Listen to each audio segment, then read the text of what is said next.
In this lecture, we're going to talk about the most important item in the economic portfolio of the Middle East, and that is oil. It's had tremendous effects on the economy and society, and also the political system, for good, but largely for bad. The discovery of oil in the Arab Peninsula transformed the region and made leaders obscenely rich, but it created a symbolic relationship between Middle Eastern producers and Western consumers. Petrodollars have also supported terrorism and extreme ideology.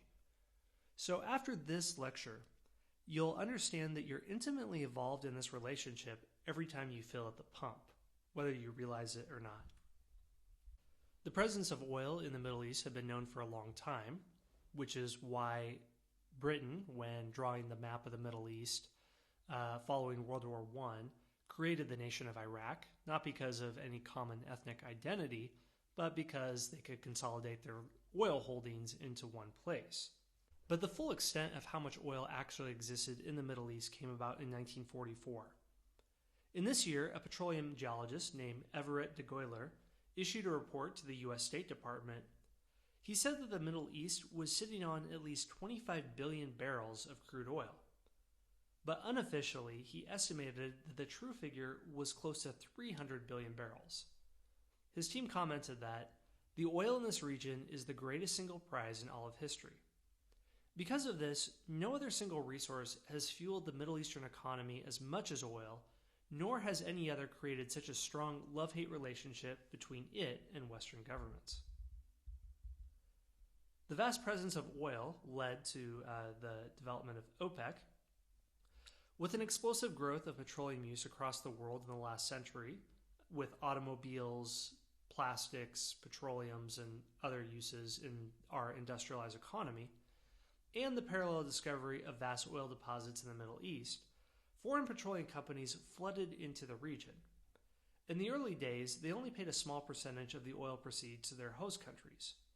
Western governments supported these companies to the detriment of Middle Eastern governments, even to the point of engineering a coup d'etat against the democratically elected Iranian prime minister in response to his nationalization of the oil industry. And we'll talk about that in the next lecture about Iran and the Islamic Revolution. In 1990, Saddam Hussein invaded Kuwait, giving him control over a sizable amount of oil petroleum production, under the flimsy pretense that historically Kuwait was attached to Iraq in the Ottoman Empire. Whatever other reasons may have existed, there's also no denying that U.S. oil dependence was a significant motivation for us going into the Gulf War against Iraq. To guard against their own interests of Western governments that might try to poach their oil reserves, Iran, Iraq, Kuwait, Saudi Arabia, and Venezuela formed OPEC, which is the Organization of Petroleum Exporting Countries in 1960. This was done to regulate global oil production and keep its price artificially high. While unfair to non-oil producers, according to basic market economics, OPEC has used its leverage over a precious commodity in order to flex its economic muscle at different times. For example, in 1973, the Arab members of OPEC retaliated against the U.S. for supporting Israel during the 1973 Yom Kippur War. So they initiated a 5-month oil embargo. As a result of this, American gas prices nearly doubled in a month, leading to the oil crisis. That's why if you see a lot of buildings built in the 1970s, they have this ugly energy-efficient design with a lot of concrete in order to conserve heating costs. While other oil discoveries around the world have weakened oil's monopoly somewhat, and there's been a development of alternative energies and the fracking revolution in America that have given it access to shale gas, natural gas, and petroleum, OPEC still holds 79% of the world's crude oil reserves. So, what has been the influence of oil? Well, it's been a blessing and a curse. First of all, this oil wealth hasn't directly filtered down to the overall economic wealth of a society. There's a reputation of oil sheiks who are extravagant spenders and completely blow through the money of their state's coffers. In one sense, that is well justified. Just a couple of stories of oil sheiks who just live extravagant lifestyles. One that comes to mind is Prince Awalid bin Talal Al Saud, who is a 57-year-old prince in Saudi Arabia. In 2009, he ordered a custom Airbus, an A380, which is the largest passenger jet in the world, and it can normally seat 800 people. He ordered it, but he custom furnished it and included such things as a marble furnished Turkish bath, a parking space for his Rolls Royce. There was a concert hall with a baby grand piano, a number of luxury suites, and each one of them contain a computer-generated mat that can point toward Mecca during prayer times. And this isn't the only luxury toy that he owns. On top of it, he has a 280-foot yacht and an Airbus 321 and a Boeing 747. Now, he isn't just a playboy who takes money. He is a shrewd investor who is, I think, worth approximately $18 billion and considered the Warren Buffett of the Middle East. But there are Middle Eastern royalty, in addition to him, who really contribute much less to society. One such example is the 31-year-old Sheikh Al Malik of Dubai, who has a $300 million yacht that is over 300 feet long and the most expensive in the world. So, of course, oil has been a blessing and a curse, but beyond just extravagant oil sheiks, it's also affected democracy. New York Times columnist Thomas Friedman has developed a theory that oil production has an inverse proportion to democracy. What he means by this is that the greater the oil wealth of a nation, the less it needs the consent of its citizens to rule, since it can merely bribe them into submission.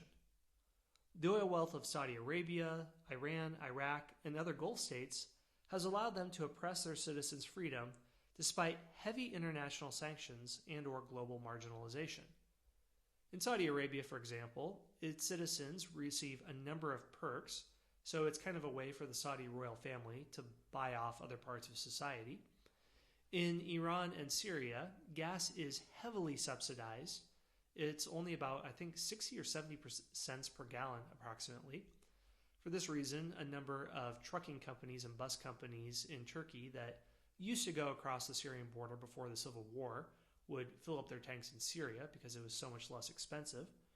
So because of this reason, they can essentially bribe their citizenry into submission rather than diversifying their economy and providing greater civil liberties.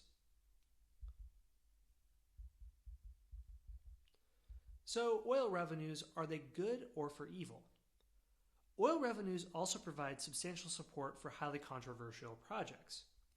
Each year, Saudi Arabia uses its vast oil wealth to open up fundamentalist Islamic schools across the world.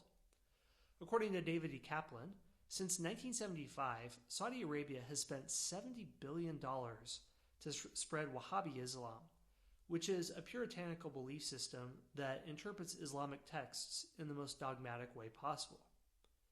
In addition to schools, Saudi Arabia has financed the opening of thousands of mosques and Islamic centers, which some U.S. intelligence officials claim provide support for violent religious struggle against non-Muslims, or jihad. These centers have been opened in Pakistan, Indonesia, Egypt, the Balkans, and even in the United States. Many members of the Taliban were educated in Saudi-funded Pakistani schools, as were other terrorists. So this leads to a vicious circle. Oil, autocracy, and terrorism have created a circle for the Middle East, making human rights development extremely difficult. Furthermore, since OPEC member states are unlikely to diversify their economies anytime soon, the problem seems intractable. Typically, on U.S. human rights and freedom indices, Middle Eastern states typically rate amongst the lowest. Unfortunately, as long as the enormous U.S. demand for petroleum persists, these producers will always have a customer, and consequently the United States will always be caught in this imbroglio. Even if the U.S. does diversify its economy and develop more of its own oil production and engage more in alternative energy, the growing economies of the developing world, particularly China and other states within Southeast Asia, ensured that there'll always be oil-hungry states ready to purchase up petroleum reserves in the Middle East. So this is the situation that it means for the U.S. It's resulted in an ironic financial trap. In the last decade, America spent hundreds of billions of dollars fighting terrorism in the Middle East, perpetrated by graduates from Saudi Arabian schools, building up bases in Iraq and Afghanistan, stationing tens and hundreds of thousands of troops there, all the infrastructure that goes into staging a war tens of thousands of miles away. But here's the irony. Every time an American fills up their SUV at a gas station, they fork over additional money to Saudi Arabia and its interests. So, to paraphrase Thomas Friedman again, whether or not they know it, the U.S. has been paying for both sides of the war on terror. Next up, we're going to look at the Palestinian question. In previous lectures, we saw the development of the Israeli-Palestinian conflict. Now we're going to look at it in more recent decades and the complexities that it presents for international diplomacy. Thanks for listening.